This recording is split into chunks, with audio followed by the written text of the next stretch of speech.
Si Diwata ay kilala sa pagluluto ng pares. Sa totoo lang, ako pa lang yung unang artist na gagawa nito. Dahil ito'y gawa sa uling, masyado itong madumi. Sa video na to, gagawin natin yung mga suggestion nyo, mga ka-art, kung ano ang pwede nating i-drawing o mai-content. May mga ngilan-ngilan din naman ang nag-comment. Sabi dito, bakit po di nyo subukan mag-drawing gamit ang unusual na gamit like literal na uling, katas ng bulaklak, etc. And napaisip ako, oo nga no, pwede natin gamitin dito yung uling. At sino yung i-drawing natin? At yun na nga, may nag-comment na Diwata pares daw. So kumuha na ako ng kaserola para magluto ng pares. De, joke lang. Gagawa lang tayo ng uling gamit itong ating mga palito. Bakit may kaserola? Kasi dyan natin susunugin yung ating mga palito. Ang mga palito ang gagawin nating lapis. Sa totoo lang, ako pa lang yung unang artist na gagawa nito. At yun na nga mga ka-art, nagsimula na tayo. Ang una nating ginawa is yung dalawang mata. Medyo mahirap sa paggawa ng mga detalye. Kasi nga hindi lapis ang gamit natin sa pagdodrawing. Si Diwata ay kilala sa pagluluto ng pares. Ilang minuto ko pa lang itong ginagawa pero ramdam ko na yung ngalay. Paano hindi nga ngalayin, tingnan nyo naman yung hawak sa palito.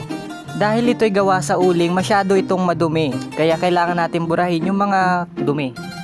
So ito lang yung gagamitin natin, yung pambura. Di ko in-expect na maganda yung kalalabasan ng ating drawing. Oo, kulang yung detalye pero kahit hindi lapis ang gamit natin, nakuha pa rin natin yung magandang itsura ni Diwata. Oo, aking Diwata.